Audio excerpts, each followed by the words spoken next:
Hello dear children, with the support of Department of Public Instructions, Black Education Office Holalkere. Today, in this session, let us understand active and passive voice. This is Nagratna S. HOD, Department of English, Wagdevi International Residential School, Holalkere. Active and passive voice. Active and passive voice. What is voice? Voice is a form of verb.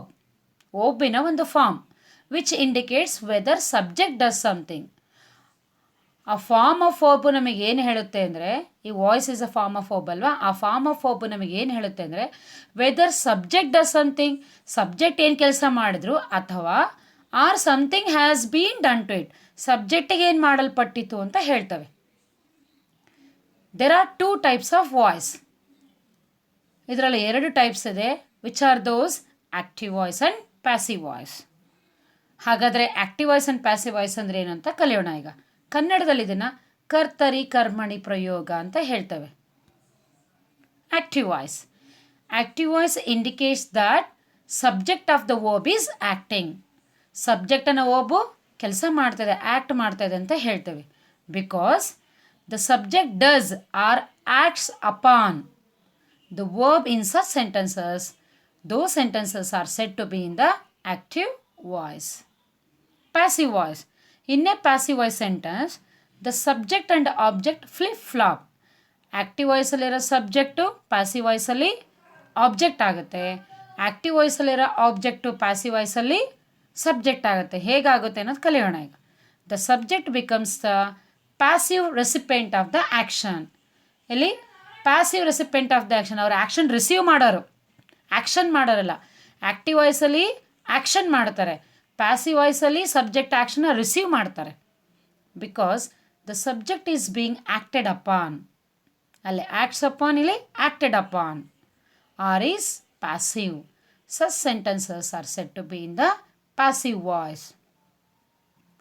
So active ವಾಯ್ಸಲ್ಲಿ what subject does ಅಂತ ಹೇಳ್ತೀವಿ, subject ಏನು ಮಾಡಿದರು ಅಂತ ಹೇಳ್ತೀವಿ. Passive ವಾಯ್ಸಲ್ಲಿ ನಾವು ಯಾವುದಕ್ಕೆ ಫೋಕಸ್ ಮಾಡ್ತೀವಿ ಅಂದರೆ on the action, not on the subject. ನಾವು ಸಬ್ಜೆಕ್ಟ್ ಇಂಪಾರ್ಟೆನ್ಸ್ ಕೊಟ್ಟರೆ ಅದು ಆ್ಯಕ್ಟಿವ್ ವಾಯ್ಸ್ ಆಗುತ್ತೆ, ನಾವು ಆ್ಯಕ್ಷನ್ ಇಂಪಾರ್ಟೆನ್ಸ್ ಕೊಟ್ಟರೆ ಅದು ಪ್ಯಾಸಿವ್ ವಾಯ್ಸ್ ಆಗುತ್ತೆ. ಹೇಗೆ? ಒಂದು ಎಕ್ಸಾಂಪಲ್ ಮುಖಾಂತರ ಅರ್ಥ ಮಾಡ್ಕೊಳ್ಳೋಣ ಈಗ. Ram killed Ravana. Who is the doer of the action year? Ram ಅಲ್ವಾ? ಅಂದರೆ ರಾಮ್ ಅನ್ನೋದು ಸಬ್ಜೆಕ್ಟ್. ವಾಟ್ ಸಬ್ಜೆಕ್ಟ್ ಡಿಡ್ ಅಂತ ಇಲ್ಲಿ ಹೇಳ್ತೀವಿ. ಇಲ್ಲಿ what did he do? He killed. ಹಾಗಾಗಿ killed verb is in active. This sentence is in active voice. Rama ರಾವಣನನ್ನು ಕೊಂದನು. ರಾಮ ಏನು ಮಾಡ್ದ? ಕೊಂದನು. ಅಲ್ಲಿ doer of the action importance ಕೊಟ್ವಿ. ಸೆಕೆಂಡ್ ವಾಯ್ಸಲ್ಲಿ, ಪ್ಯಾಸಿವ್ ವಾಯ್ಸಲ್ಲಿ, Ravan was killed by Rama. ಇಲ್ಲಿ ಆ್ಯಕ್ಷನಿಗೆ ಫೋಕಸ್ ಮಾಡಿದ್ದೀವಿ. ಅಂದರೆ ಸಬ್ಜೆಕ್ಟ್ ರಾವಣನಿಗೆ ಏನಾಯಿತು ಅಂತ ಹೇಳಿದ್ವಿ. ರಾವಣನು ರಾಮನಿಂದ ಕೊಲ್ಲಲ್ಪಟ್ಟನು. ಈ ಕೊಲ್ಲಲ್ಪಟ್ಟನು ಅನ್ನೋದು ಪ್ಯಾಸಿವ್ ಫಾರ್ಮ್ ಆಗಿದೆ. ಹಾಗಾಗಿ this is in passive voice. ನಾವು active voice passive voice tense ಏನೂ ಚೇಂಜ್ ಇಲ್ಲ, ಮೀನಿಂಗ್ ಕೂಡ ಚೇಂಜ್ ಇಲ್ಲ. ಬಟ್ ಆ್ಯಕ್ಟಿವ್ ವಾಯ್ಸಲ್ಲಿ ಸಬ್ಜೆಕ್ಟ್ ಇಂಪಾರ್ಟೆನ್ಸ್ ಕೊಡ್ತೀವಿ, ಪ್ಯಾಸಿವ್ ವಾಯ್ಸಲ್ಲಿ ಆ್ಯಕ್ಷನ್ಗೆ ಇಂಪಾರ್ಟೆನ್ಸ್ ಕೊಡ್ತೀವಿ ಅಷ್ಟೇ. Active voice. So, when the subject is the doer, subject to doer of the action ಅಥವಾ ಏಜೆಂಟ್ ಆಫ್ ದ ಆ್ಯಕ್ಷನ್ ಆಗಿದ್ದಾಗ ದ ವರ್ಬ್ ಏನಾಗಿರುತ್ತೆ? ಆ್ಯಕ್ಟಿವ್ ಆಗಿರುತ್ತೆ. ಅಂದರೆ ಅದು ಆ್ಯಕ್ಟಿವ್ ವಾಯ್ಸಲ್ಲಿ ಇರುತ್ತೆ. ನೋಡಿ, the boy makes a kite. Who makes a kite? Boy. ಅಂದರೆ ಡೂಯರ್ ಆಫ್ ದ ಆ್ಯಕ್ಷನ್ ಯಾರು ಅಥವಾ ಏಜೆಂಟ್ ಆಫ್ ದ ಆ್ಯಕ್ಷನ್ ಯಾರು? ಬಾಯ್. ಹಾಗಾಗಿ ಮೇಕ್ಸ್ ಅನ್ನೋದೇನಾಗಿದೆ? ಆ್ಯಕ್ಟಿವ್ ಆಗಿದೆ. ವರ್ಬ್ ಆ್ಯಕ್ಟಿವ್ ಆಗಿದೆ. ಹಾಗಾಗಿ ಇದು ಆಕ್ಟಿವ್ ವಾಯ್ಸಲ್ಲಿದೆ. Passive voice. When the subject is the target or receiver of the action. ಇಲ್ಲಿ ಪ್ಯಾಸಿವ್ ವಾಯ್ಸಲ್ಲಿ ಸಬ್ಜೆಕ್ಟು ಟಾರ್ಗೆಟ್ ಆಗಿರ್ತಾರೆ ಅಥವಾ ರಿಸೀವರ್ ಆಫ್ ದ ಆ್ಯಕ್ಷನ್ ಆಗಿರ್ತಾರೆ. So the verb is said to be in the passive voice. ಮೇಲೆ ಒಬ್ಬ ಹುಡುಗನು ಗಾಳಿಪಟವನ್ನು ಮಾಡಿದನು. ಒಂದು ಗಾಳಿಪಟವು ಒಬ್ಬ ಹುಡುಗನಿಂದ ಮಾಡಲ್ಪಟ್ಟಿತ್ತು. ಮೇಲೆ ಬಾಯ್ ಏನು ಮಾಡ್ದ ಅಂತ ಹೇಳಿದ್ವಿ, ಇಲ್ಲಿ ಗಾಳಿಪಟ ಯಾರಿಂದ ಮಾಡಲ್ಪಟ್ಟಿದೆ ಅಂತ ಹೇಳ್ತೀವಿ. ಹಾಗಾಗಿ ನಾವು ಇಲ್ಲಿ ಇಂಪಾರ್ಟೆನ್ಸ್ ಕೊಟ್ಟಿದ್ದು ಗಾಳಿಪಟಕ್ಕೆ, ಅಲ್ಲಿ ಇಂಪಾರ್ಟೆನ್ಸ್ ಕೊಟ್ಟಿದ್ದು ಬಾಯ್ಗೆ. Okay, a kite is made by the boy. So subject a kite, ಅಲ್ಲಿರೋ ಆಬ್ಜೆಕ್ಟ್ ಇಲ್ಲಿ ಸಬ್ಜೆಕ್ಟ್ ಆಗಿದೆ, plus helping verb is. So makes ಅನ್ನೋದು ಈಸ್ ಮೇಡ್ ಆಗುತ್ತೆ, V3 ಫಾರ್ಮ್ ಬರಿಬೇಕು ನಾವು, ಮೇಕ್ಸ್ V3 ಫಾರ್ಮ್ ಪ್ಲಸ್ ಬೈನ ಆ್ಯಡ್ ಮಾಡಬೇಕು. ಸೊ ಎ ಕೈಟ್ ಅನ್ನೋದು ಅಂದರೆ ಇನ್ ದ ಸೆನ್ಸ್ ಅಲ್ಲಿ ಕೈಟ್ ಅನ್ನೋದಿಲ್ಲಿ ಸಬ್ಜೆಕ್ಟ್ ಆಗಿದೆ, ದ ಬಾಯ್ ಅನ್ನೋದಿಲ್ಲಿ ಆಬ್ಜೆಕ್ಟ್ ಆಗುತ್ತೆ. ಓಕೆ, ಸೊ ಇಲ್ಲಿಗೆ ಬಂದಾಗ ಅಲ್ಲಿರ್ತಕ್ಕಂಥ ಆಬ್ಜೆಕ್ಟ್ ಇಲ್ಲಿ ಸಬ್ಜೆಕ್ಟ್ ಆಗುತ್ತೆ, ಆ್ಯಕ್ಟಿವ್ ವಾಯ್ಸಲ್ಲಿರ್ತಕ್ಕಂಥ ಸಬ್ಜೆಕ್ಟ್ ಇಲ್ಲಿ ಆಬ್ಜೆಕ್ಟ್ ಆಗುತ್ತೆ. Okay, this is all about what is active voice and passive voice. ಯಾಕೆ ನಾವು ಆ್ಯಕ್ಟಿವ್ ವಾಯ್ಸ್ ಮತ್ತು ಪ್ಯಾಸಿವ್ ವಾಯ್ಸ್ನ ಯೂಸ್ ಮಾಡ್ತೇವೆ? What are the reasons to use the active voice? Most writers prefer to use active voice because it is more direct. ಒಂದು example, ಯಾಕೆ direct ಇರುತ್ತೆ? The waiter dropped the tray of food. Who dropped the tray of food? Direct ಇದೆ ಇಲ್ಲಿ waiter. ಆದರೆ passive ಫಾರ್ಮಲ್ಲಿ indirect ಆಗಿರುತ್ತೆ ನೋಡಿ. The tray of food was dropped by the writer. ಹಾಗಾಗಿ writers they prefer active voice more because it is more direct. ಹಾಗಿದ್ರೆ passive voice ಎಲ್ಲಿ use ಮಾಡ್ತೀವಿ? In general the passive voice is less direct. ಇದು direct ಇರಲ್ಲ passive voice, less forceful also and less concise also than the active voice. ಎಲ್ಲೆಲ್ಲಿ ನಾವು ಯಾವಾಗ use ಮಾಡ್ತೀವಿ passive ವಾಯ್ಸ್ನ? Use passive voice when you do not know or do not want to reveal the performer of an action. ನೀವು ಯಾರು ಕೆಲಸ ಮಾಡಿದ್ರು ಅಂತ ಗೊತ್ತಿಲ್ಲ, ಅಥವಾ when you don't want to reveal, ಆ ಪರ್ಫಾರ್ಮರ್ ಆಫ್ ದ ಆ್ಯಕ್ಷನ್ ಯಾರು ಇರ್ತಾರಲ್ಲ ಅವ್ರ ಬಗ್ಗೆ ಹೇಳಲಿಕ್ಕೆ ಇಷ್ಟ ಇಲ್ಲದಾಗ, ಅವ್ರ ಬಗ್ಗೆ ನೀವು ಬರೀಲಿಕ್ಕೆ ಇಷ್ಟ ಇದ್ದಾಗ ನೀವು ಪ್ಯಾಸಿವ್ ವಾಯ್ಸ್ನ ಯೂಸ್ ಮಾಡ್ಬೋದು. Use passive voice when you want to emphasise the receiver of an action. ಮತ್ತೆಲ್ಲಿ ಯೂಸ್ ಮಾಡ್ತೀವಿ? ನೀವು ರಿಸೀವರ್ ಆಫ್ ದ ಆ್ಯಕ್ಷನ್ನಿಗೆ ಎಂಪಸೈಸ್ ಮಾಡೋದಾದರೆ you should use passive voice. So active ವಾಯ್ಸಿಂದ ಪ್ಯಾಸಿವ್ ವಾಯ್ಸಿಗೆ ಚೇಂಜ್ ಮಾಡುವಾಗ ಪ್ರೊನೌನ್ ಹೇಗೆ ಚೇಂಜ್ ಆಗುತ್ತೆ, ಪರ್ಸ್ನಲ್ ಪ್ರೊನೌನ್ಸ್ ಹೇಗೆ ಚೇಂಜ್ ಆಗುತ್ತೆ? ಆ್ಯಕ್ಟಿವ್ ವಾಯ್ಸ್ ಮತ್ತು passive voice. I changes into me, we changes into us, you changes into you, he changes into him, she changes into her, it changes into it, they changes into them. Next ನಾವೀಗ tenses ಯಾವ ರೀತಿ change ಆಗುತ್ತೆ ಅಂದರೆ, ಯಾವುದೇ ರೀತಿಯಾಗಿ present tense ಇರೋದು past tense ಆಗಲ್ಲ ಇಲ್ಲಿ. ಓಕೆ, ಪ್ರೆಸೆಂಟ್ ಟೆನ್ಸ್ ಇರೋದು ಯಾವ ರೀತಿ ಚೇಂಜಸ್ ಮಾಡ್ಕೊತೀವಿ ನಾವು. ಟೆನ್ಸ್ ಪ್ರೆಸೆಂಟ್ ಇದ್ದರೆ ಪ್ರೆಸೆಂಟೇ ಇರುತ್ತೆ, ಬಟ್ ಪ್ಯಾಸಿವ್ ವಾಯ್ಸಲ್ಲಿ ಏನು ಚೇಂಜಸ್ ಆಗುತ್ತೆ ಅಂತ ನೋಡೋಣ. ಆ್ಯಕ್ಟಿವ್ ವಾಯ್ಸಲ್ಲಿ ಹೀ ಸಿಂಗ್ಸ್ ಎ ಸಾಂಗ್. ನಮಗೆಲ್ಲ ಗೊತ್ತಿರೋ ಹಾಗೆ ಥರ್ಡ್ ಪರ್ಸನ್ ಸಿಂಗ್ಯುಲರ್ ಜೊತೆಗೆ ಪ್ರೆಸೆಂಟ್ ಟೆನ್ಸಲ್ಲಿ ವರ್ಬ್ ಎಸ್ ಫಾರ್ಮನ್ನು ತಗೊಳುತ್ತೆ. ಹಾಗಾಗಿ ಹೀ ಸಿಂಗ್ಸ್ ಎ ಸಾಂಗ್ ಇದೆ. ಇಲ್ಲಿ subject he, object a song, verb sings. So passive ವಾಯ್ಸಲ್ಲಿ ಎ ಸಾಂಗ್ ಅನ್ನೋದು ಸಬ್ಜೆಕ್ಟ್ ಆಗುತ್ತೆ, ಸಿಂಗ್ಸ್ ಅನ್ನೋದು ಪ್ರೆಸೆಂಟ್ ಫಾರ್ಮ್ ಇರೋದ್ರಿಂದ ನಾವೇನನ್ನು ಆ್ಯಡ್ ಮಾಡಬೇಕು? Is, auxiliary verb. ಪ್ಯಾಸಿವ್ ವಾಯ್ಸಲ್ಲಿ ಈಸನ್ನು ಆ್ಯಡ್ ಮಾಡಬೇಕು. ಎ ಸಾಂಗ್ ಸಿಂಗ್ಯುಲರ್ ಇರೋದ್ರಿಂದ ಈಸ್. ಎ ಸಾಂಗ್ ಜಾಗದಲ್ಲಿ ಸಾಂಗ್ಸ್ ಅಂತ ಇದ್ದಿದ್ರೆ ಆರ್ ಆಗುತ್ತೆ. ಓಕೆ, ಎ ಸಾಂಗ್ ಈಸ್, ಸಿಂಗ್ಸ್ನ V3 ಫಾರ್ಮ್ ಏನು? Sung. A song is sung by, he changes into him. ನೋಡಿ ನೆಕ್ಸ್ಟ್ ಸೆಂಟೆನ್ಸ್ ಆ್ಯಕ್ಟಿವ್ ವಾಯ್ಸಲ್ಲಿ he does not sing a song. ಇಲ್ಲೂ ನೆಗೆಟಿವ್ ಇದ್ದರೆ ಪ್ಯಾಸಿವ್ ಫಾರ್ಮಲ್ಲೂ ಕೂಡ ನೆಗೆಟಿವೇ ಇರುತ್ತೆ. A song is not sung by him. Does he sing a song? Yes or no type of question. Okay, does he sing a song? Question tag video ನೋಡಿದಿರಲ್ವಾ? Does he sing a song ನೋಡಿ. ಇದನ್ನು ಯಾವ ರೀತಿ ನಾವು passive ಫಾರ್ಮಿಗೆ ಮಾಡಬಹುದು? Is a song sung by him? Does he sing a song? Does ಅನ್ನೋದು present form, a song ಅನ್ನೋದು ಸಿಂಗ್ಯುಲರ್ ಇದೆ. ಹಾಗಾಗಿ ನಾವು ಪ್ಯಾಸಿವ್ ವಾಯ್ಸಲ್ಲಿ ನಾವು yes or no type of ಕ್ವೆಶನ್ನೇ ಕೇಳಬೇಕು. ಓಕೆ, ನಾವು ಚೇಂಜ್ ಮಾಡುವಾಗ ಅದೇ ರೀತಿ ಇರಬೇಕು. ಹಾಗಾಗಿ ಈಸ್ ಬರುತ್ತೆ. ಅಲ್ಲಿ ಪ್ಲೂರಲ್ ಇದ್ದಿದ್ರೆ ಆರ್ ಆಗ್ತಾಯಿತ್ತು. ಈಸ್ ಎ ಸಾಂಗ್, ಸಿಂಗಿನ ಇಲ್ಲಿ V3 ಫಾರ್ಮ್ ಏನು? Sung by him. Is a song sung by him. So simple present tense ಇದ್ದಾಗ ನಾವು ಪ್ಯಾಸಿವ್ ವಾಯ್ಸಲ್ಲಿ ಆಕ್ಸಿಲರಿ ವರ್ಬ್ಸನ್ನು ಯೂಸ್ ಮಾಡಬೇಕು. ಈಸ್, ಓಕೆ, ಆಮ್, ಆರ್, ಅದ್ರ ಜೊತೆಗೆ ವರ್ಬಿಂದು V3 ಫಾರ್ಮನ್ನು ಆ್ಯಡ್ ಮಾಡಬೇಕಾಗತ್ತೆ. ನೆಕ್ಸ್ಟ್ ಪ್ರೆಸೆಂಟ್ ಕಂಟಿನ್ಯೂಯಸ್ ಸೆಂಟೆನ್ಸ್ ಇದ್ದಾಗ ಅಂದರೆ the sentence when the sentence is in present continuous tense.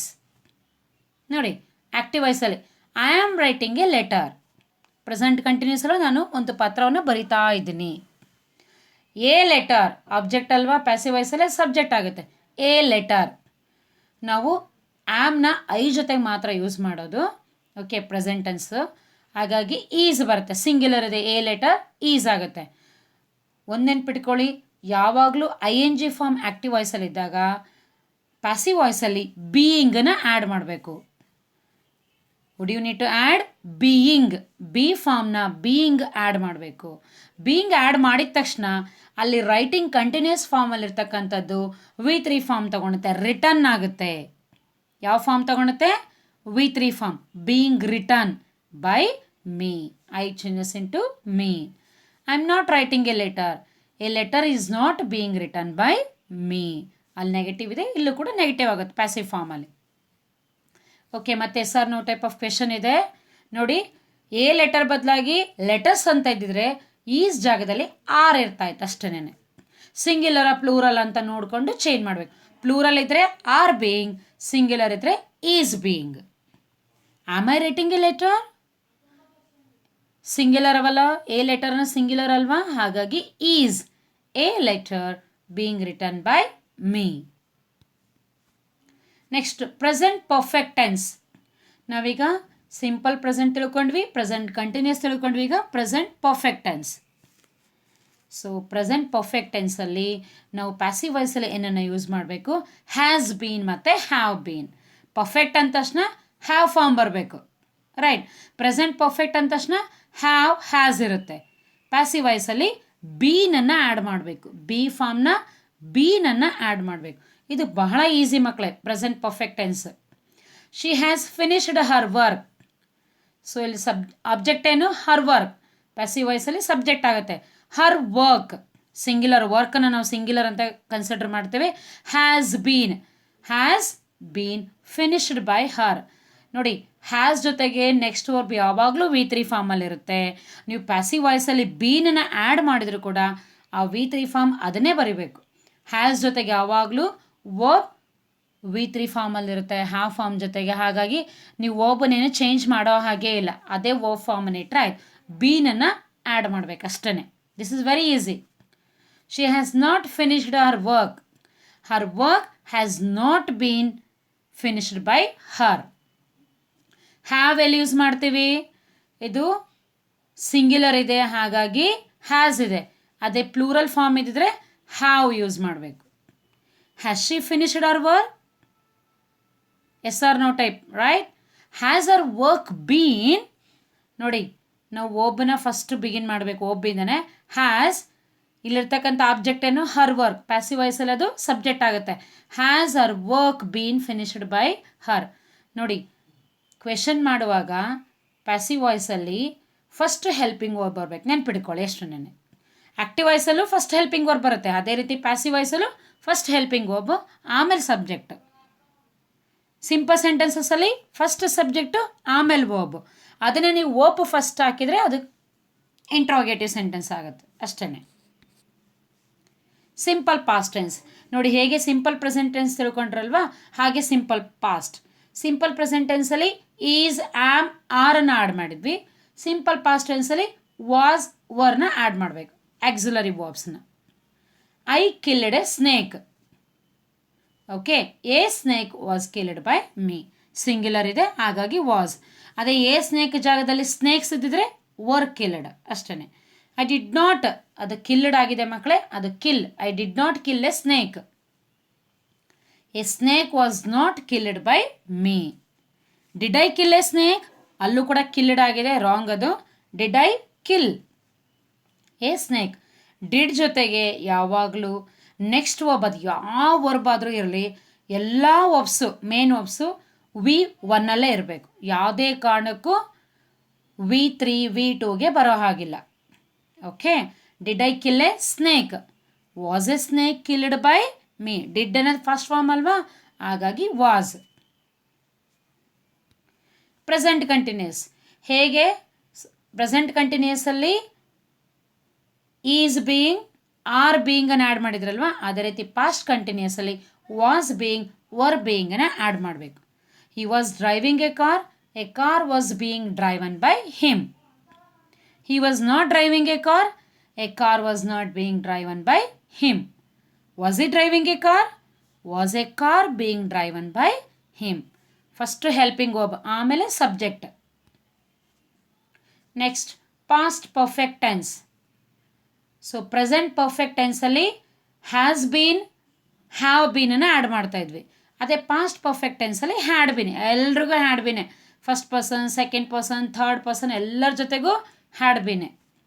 Present ಪರ್ಫೆಕ್ಟಲ್ಲಿ ಥರ್ಡ್ ಪರ್ಸನ್ ಸಿಂಗ್ಯುಲರ್ ಜೊತೆಗೆ ಹ್ಯಾಸ್ ಅನ್ನು ಯೂಸ್ ಮಾಡ್ತೀವಿ. ಇನ್ನು ಉಳಿದ್ರೆ ಎಲ್ಲ ಪರ್ಸನಲ್ ಪ್ರೊನೌನ್ಸ್ ಜೊತೆಗೆ ನಾವು ಹ್ಯಾವ್ ಅನ್ನು ಯೂಸ್ ಮಾಡ್ತೀವಿ. ಆದರೆ ಹ್ಯಾಡನ್ನು first person, second person, third person, singular, plural ಎಲ್ಲರ ಜೊತೆಗೂ ಹ್ಯಾಡೆ. They had completed the assignment. The assignment had been completed by them. ಇಲ್ಲಿ ಒಬ್ಬನೇನು ಚೇಂಜ್ ಮಾಡೋ ಹಾಗಿಲ್ಲ, ಬೀನ್ನ ಆ್ಯಡ್ ಮಾಡಿದರೆ ಆಯ್ತು ಅಷ್ಟೇ. They had not completed the assignment. The assignment had not been completed by them. Had they completed the assignment? Had the assignment been completed by them. Okay, first helping verb had, ಆಮೇಲೆ ಅಲ್ಲಿರ್ತಕ್ಕಂತಹ ಆಬ್ಜೆಕ್ಟಲ್ಲಿ subject ಆಗುತ್ತೆ the assignment. Okay, been completed by them. ನೋಡಿ, ಇದನ್ನು ನಾವು simple sentence ಮಾಡಬೇಕು ಅಂದರೆ, assertive sentence ಮಾಡಬೇಕಂದ್ರೆ the assignment had been completed by them ಅಷ್ಟೇ. ಫಸ್ಟ್ ಹ್ಯಾಡ್ ಹಾಕಿದರೆ ಇಂಟ್ರೋಗೇಟಿವ್ ಸೆಂಟೆನ್ಸ್ ಆಗುತ್ತೆ. Okay, the remaining part let us understand in the next part. Future tense, imperative sentences. Okay, when the subject are 2 in number, then how to change, let us understand in the next session. Thank you everyone.